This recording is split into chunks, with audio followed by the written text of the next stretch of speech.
जय मां संतोषी। आज हम सुनेंगे संतोषी माता की व्रत कथा। एक बुढ़िया थी, उसके 7 बेटे थे। 6 कमाने वाले थे जबकि एक निकम्मा था। बुढ़िया 6 बेटों की रसोई बनाती, भोजन कराती, उनसे जो कुछ जूठन बचती वो 7वें को देती। एक दिन वह अपनी पत्नी को बोला, देखो मेरी माँ मुझसे कितना प्रेम करती है। वह बोली, क्यों नहीं, सबकी जूठन तो तुम्हें ही खिलाती है। बोला, ऐसा नहीं हो सकता, मैं जब तक आंखों से देख ना लूं मानूंगा नहीं। बहू हंसकर बोली, देख लोगे तब तो मानोगे। कुछ दिन बाद त्योहार आया। घर में 7 प्रकार के भोजन, चूरमे के लड्डू बने। वह जांचने को सिर दुखने का बहाना कर पतला वस्त्र सिर पर ओढ़े रसोई घर में सो गया। वह कपड़े में से सब कुछ देख रहा था। 6 भाई भोजन करने आए। उसने देखा माँ ने उनके लिए सुंदर आसन बिछाया, नाना प्रकार की रसोई परोसी, आग्रह करके उन्हें जमाया। वह देखता रहा। 6 भाई भोजन करके उठे तब माँ ने उनकी जूठी थाली में से लड्डुओं के टुकड़े उठाकर एक लड्डू बनाया। जूठन साफ कर बुढ़िया माँ ने उसे पुकारा, बेटा 6 भाई भोजन कर गए, अब तू ही बाकी है, उठ, तू कब खाएगा।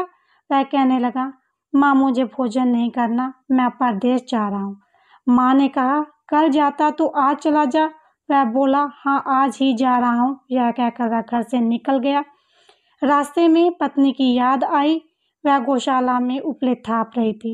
वह बोला, मेरे पास तो कुछ नहीं है, यह अंगूठी है, सो ले लो और अपनी कुछ निशानी मुझे दे दो। वह बोली, मेरे पास क्या है, यह गोबर भरा हाथ है। यह कहकर उसकी पीठ पर गोबर के हाथ की थाप मार दी। वह चल दिया। चलते चलते दूर देश पहुंचा। वहाँ एक साहूकार की दुकान थी। वहाँ जाकर कहने लगा, भाई मुझे नौकरी पर रख लो। साहूकार को जरूरत थी। वह बोला, रह जा। लड़के ने पूछा, तनख्वाह क्या दोगे। साहूकार ने कहा, काम देखकर दाम मिलेंगे। साहूकार की नौकरी मिली। वह सुबह 7 बजे से 10 बजे तक नौकरी पर जाने लगा। कुछ दिनों दुकान का सारा लेन देन, हिसाब किताब, ग्राहकों को माल बेचना, सारा काम करने लगा। साहूकार के 7-8 नौकर थे, वे सब चक्कर खाने लगे। यह तो बहुत होशियार बन गया है। सेठ ने भी काम देखा और 3 महीने में ही उसे आधे मुनाफे का हिस्सेदार बना लिया। वह कुछ ही वर्षों में नामी सेठ बन गया और मालिक सारा कारोबार उस पर छोड़कर विदेश चला गया। इधर उसकी पत्नी को सास ससुर दुख देने लगे। सारे गृहस्थी का काम करा के उसे लकड़ी लेने जंगल भेजते। इसी बीच घर के आटे से जो भूसी निकलती उसकी रोटी बनाकर रख दी जाती और फूटे नारियल की नरेली में पानी। एक दिन वह लकड़ी लेने जा रही थी। रास्ते में बहुत सारी स्त्रियां संतोषी माता का व्रत करते दिखाई दी। वह वहां खड़ी होकर कथा सुनने लगी और पूछा, बहनों तुम किस देवता का व्रत करती हो और इसके करने से क्या फल मिलता है। यदि तुम इस व्रत का विधान मुझे समझाकर कहोगी तो मैं तुम्हारा बड़ा एहसान मानूंगी। तब उनमें से एक स्त्री बोली, सुनो, ये संतोषी माता का व्रत है। इसके करने से निर्धनता दरिद्रता का नाश होता है और जो कुछ मन में कामना हो सब संतोषी माता की कृपा से पूरी होती हैं। तब उसने उसके व्रत की विधि पूछी। एक स्त्री बोली, 1.25 आने का गुड़ चना लेना, इच्छा हो तो 5.25 आने का लेना या 1.25 रुपये का भी सहूलियत के अनुसार लाना, बिना परेशानी और श्रद्धा से प्रेम से जितना भी बन पावे 1.25 लेना। प्रत्येक शुक्रवार को निराहार रहकर कथा सुनना। इसके बीच कर्म टूटना नहीं चाहिए। लगातार नियम पालन करना। सुनने वाला कोई ना मिले तो घी का दीपक जला के आगे या जल के पात्र के सामने रखकर कथा कहना। जब कार्य सिद्ध ना हो नियम का पालन करना और कार्य सिद्ध हो जाने पर व्रत का उद्यापन करना। 3 मास में माता फल पूरा करती है। यदि किसी के ग्रह खोटे भी हों तो भी माता वर्ष भर में कार्य सिद्ध करती है। फल सिद्ध होने पर उद्यापन करना, बीच में नहीं। उद्यापन में 2.5 सेर आटे का खाजा। इसी परिणाम से खीर चने का साग करना। 8 लड़कों को भोजन कराना। जहाँ तक मिले देवर जेठ भाई बंधु के हों, न मिले तो रिश्तेदार आस पड़ोस को बुलाना। उन्हें भोजन कर यथाशक्ति दक्षिणा दे माता का नियम पूरा करना। उस दिन घर में खटाई न खाना। ये सुनकर बुढ़िया के लड़के की बहू चल दी। रास्ते में लकड़ी के बोझ को बेच दिया और उन पैसों से गुड़ चना ले माता के व्रत की तैयारी कर आगे चली और सामने मंदिर देखकर पूछने लगी, ये मंदिर किसका है। सब कहने लगे, संतोषी माता का मंदिर है। ये सुनकर माता के मंदिर में जाकर चरणों में लौटने लगी। दीन हूँ, विनती करने लगी, माँ मैं निप्ट अज्ञानी हूँ, व्रत के कुछ भी नियम नहीं जानती, मैं दुखी हूँ। हे माता, हे जगत जननी, मेरे दुख दूर करो, मैं तेरी शरण में हूँ। माता को दया आई। एक शुक्रवार बीता। कि दूसरे को उसके पति का पत्र आया और तीसरे शुक्रवार को उसका भेजा हुआ पैसा आ पहुंचा। यह देख जेठ जेठानी मुंह सिकोड़ने लगे। लड़के ताने देने लगे। काकी के पास पत्र आने लगे, रुपया आने लगा, अब तो काकी की खातिर बढ़ेगी। बेचारी सरलता से कहती, भैया कागज आवे रुपया आवे, हम सब के लिए अच्छा है। ऐसा कहकर आंखों में आंसू भर संतोषी माता के मंदिर में मातेश्वरी के चरणों में गिरकर रोने लगी। माँ, मैंने तुमसे पैसा कब मांगा है? मुझे पैसे से क्या काम है? मुझे तो अपने सुहाग से काम है। मैं तो अपने स्वामी के दर्शन मांगती हूँ। तब माँ ने प्रसन्न होकर कहा, जा बेटी, तेरा स्वामी आएगा। यह सुनकर खुशी से बावली होकर घर में जाकर काम करने लगी। जब संतोषी माँ विचार करने लगी, इस भोली पुत्री को मैंने कह तो दिया है कि तेरा पति आवेगा, लेकिन कैसे? मैं तो इसे स्वप्न में भी याद नहीं करता। उसे याद दिलाने को मुझे ही जाना पड़ेगा। इस तरह माता जी उस बुढ़िया के बेटे के पास जा स्वप्न में प्रकट हो कहने लगी, साहूकार के बेटे, सो रहा है या जागता है? वह कहने लगा, माता सोता भी नहीं जागता भी नहीं, कहो क्या आज्ञा है? माँ कहने लगी, तेरे घर बार कुछ है कि नहीं? मैं बोला, मेरे पास सब कुछ है माँ, बाप है, बहू है, क्या कमी है? माँ बोली, बोले पुत्र, तेरी बहू घोर कष्ट उठा रही है। तेरे माँ बाप उसे परेशान कर रहे हैं, वह तेरे लिए तरस रही है, तू उसकी सुध ले।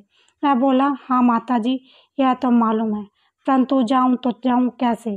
परदेश की बात है, लेन देन का कोई हिसाब नहीं, कोई जाने का रास्ता नहीं आता, कैसे चला जाऊं? माँ कहने लगी, मेरी बात मान, सवेरे नहा धोकर संतोषी माता का नाम ले, घी का दीपक जला, दंडवत कर दुकान पर जा बैठ। जमा का माल बिक जाएगा, सांझ होते होते धन का भारी ढेर लग जाएगा। अब बुढ़िया की बात मानकर वह नहा धोकर संतोषी माता को दंडवत कर घी का दीपक जला दुकान पर जा बैठा। थोड़ी देर में देने वाले रुपया लाने लगे, लेने वाले हिसाब लेने लगे, खोटे से भरे सामान के खरीदारी नकद दाम दे सौदा करने लगे। शाम तक धन का भारी ढेर लग गया। मन में माता का नाम ले चमत्कार देख प्रसन्न हो घर ले जाने के वास्ते गहना कपड़ा सामान खरीदने लगा। यहाँ काम से निपट कर तुरंत घर को रवाना हुआ। उधर उसकी पत्नी जंगल में लकड़ी लेने जाती, लौटते वक्त माता जी के मंदिर में विश्राम करती। वह तो उसके प्रतिदिन रुकने का स्थान जो ठहरा। धूल उड़ती देखकर माता से पूछती है, हे माता, ये धूल कैसी उड़ रही है? माता कहती है, हे पुत्री, तेरा पति आ रहा है, अब तू ऐसा कर, लकड़ियों के 3 बोझ बना ले, एक नदी के किनारे रख और दूसरा मेरे मंदिर पर व तीसरा अपने सिर पर। तेरे पति को लकड़ियों का कट्टा देख मुंह पैदा होगा, वह यहाँ रुकेगा, नाश्ता पानी खाकर माँ से मिलने जाएगा।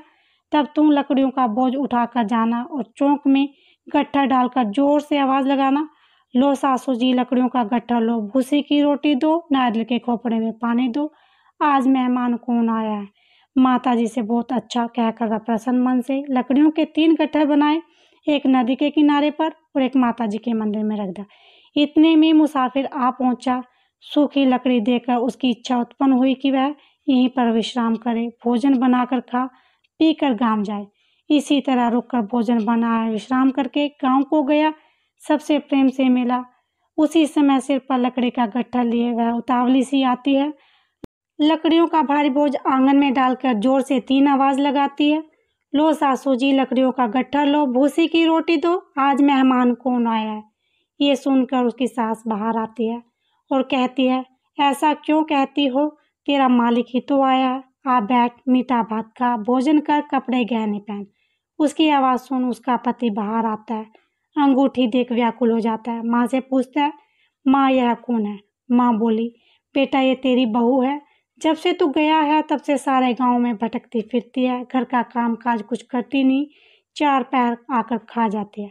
वह बोला, ठीक है माँ, मैंने इसे भी देखा है और तुम्हें भी, अब दूसरे घर की ताली दो, उसमें रहूँगा। माँ बोली, ठीक है, तेरी जैसी मर्जी। तब वह दूसरे मकान की 3री मंजिल का कमरा खोल सारा सामान जमाया। एक दिन में राज के महल जैसा ठाट बाट बन गया। अब क्या था, बहू सुख भोगने लगी। इतने में शुक्रवार आया। उसने पति से कहा, मुझे संतोषी माता के व्रत का उद्यापन करना है। पति बोला, खुशी से कर लो। वह उद्यापन की तैयारी करने लगी। जेठानी के लड़कों को भोजन के लिए कहने गई, उन्होंने मंजूर कर लिया, परंतु पीछे से जेठानी ने अपने बच्चों को सिखाया, देखो भोजन के समय खटाई मांगना, जिससे उसका उद्यापन पूरा ना हो। लड़के जिमने आए, खीर खाना पेट भर खाया, परंतु बाद में खाते ही कहने लगे, हमें खटाई दो, खीर खाना हमको नहीं भाता, देखकर अरुचि होती है। वह कहने लगी, भाई खटाई किसी को नहीं दी जाएगी, यह संतोषी माता का प्रसाद है। लड़के उठ खड़े हुए, बोले, पैसे लाओ। बोली बहू कुछ जानती नहीं थी, उन्हें पैसे दे दिए। लड़के उसी समय हट करके इमली खटाई ले आए और खाने लगे। यह देखकर बहू पर माताजी ने कोप किया। राजा के दूत उसके पति को पकड़ ले गए। जेठ जेठानी मनमाने वचन कहने लगे, लूट कर धन इकट्ठा किया है, अब सब मालूम पड़ेगा जब जेल की मार खाएगा। बहू से यह सहन नहीं हुआ, रोती हुई माताजी के मंदिर गई। कहने लगी, माता तुमने ये क्या किया? हंसाकर रुला दिया। माता बोली, बेटी तूने उद्यापन करके मेरा व्रत भंग किया है। वह कहने लगी, माता मैंने कुछ अपराध किया है, मैंने तो भूल से लड़कों को पैसे दे दिए थे, मुझे क्षमा करो, मैं फिर तुम्हारा उद्यापन करूंगी। माँ बोली, अब भूल मत करना। वह कहती है, अब भूल नहीं होगी, अब बताओ वे कैसे आवे। माँ बोली, जा पुत्री, तेरा पति तुझे रास्ते में आता मिलेगा। वह निकली, राह में पति आता मिला। पूछती है, कहाँ गए थे? वह कहने लगा, इतना धन जो कमाया है उसका टैक्स राजा ने मांगा था, वह भरने गया था। वह प्रसन्न हो बोली, भला हुआ, अब घर चलो। कुछ दिन बाद फिर शुक्रवार आया। वह बोली, मुझे फिर से माता का उद्यापन करना है। पति ने कहा, करो। बहू फिर से जेठ के लड़कों को भोजन को कहने गई। जेठानी ने एक दो बातें सुनाई, सब लड़कों को सिखाने लगी, तुम सब लोग पहले ही खिटाई मांगना। लड़के भोजन से पहले कहने लगे, हमें खीर नहीं खानी, हमारा जी बिगड़ता है, कुछ खटाई खाने को दो। वह बोली, खटाई किसी को नहीं मिलेगी, आना है तो आओ। वह ब्राह्मण के लड़के लाकर भोजन कराने लगी। यथाशक्ति दक्षिणा की जगह एक एक फल उन्हें दिया। संतोषी माता प्रसन्न हुई। माता की कृपा से 9वें मास में उसके चंद्रमा के समान पुत्र प्राप्त हुआ। पुत्र को पाकर प्रतिदिन माता जी के मंदिर में जाने लगी। माँ ने सोचा, यह रोज आती है, आज क्यों ना इसके घर चलो। यह विचार कर माता के भयानक रूप बना गुड़ चने से सना मुँह, ऊपर सूंड के समान होठ, उस पर मक्खियां भिन भिन कर रही थी। देहली पर पैर रखते उसकी सांस चिल्लाई, देखो रे, कोई चुड़ैल डाकनी चली आ रही है, लड़कों इसे भगाओ नहीं तो किसी को खा जाएगी। लड़के भगाने लगे, चिल्लाकर खिड़की बंद करने लगे। बहू रोशनदान से देख रही थी, प्रशंसा से पगली बन चिल्लाने लगी, आज मेरी माताजी मेरे घर आई है। वह बच्चे को दूध पीने से हटाती है, इतने में सास का क्रोध फटता है। वह बोलती है, क्या उतावली हुई है, बच्चे को पटक दिया। इतने में माँ के प्रताप से लड़के ही लड़के नजर आने लगे। वह बोली, माँ मैं जिसका व्रत करती हूँ ये वो संतोषी माता है। सबने माता जी के चरण पकड़ लिए और विनती कर कहने लगे, हे माता, हम मूर्ख हैं, अज्ञानी हैं, तुम्हारे व्रत की विधि हम नहीं जानते, व्रत भंग कर हमने बड़ा अपराध किया है, जग माता आप हमारा अपराध क्षमा करें। इस प्रकार माता प्रसन्न हुई। बहू को प्रसन्न हो जैसा फल दिया वैसा माता सबको दे, जो पढ़े उसका मनोरथ पूर्ण हो। बोलो संतोषी माता की जय।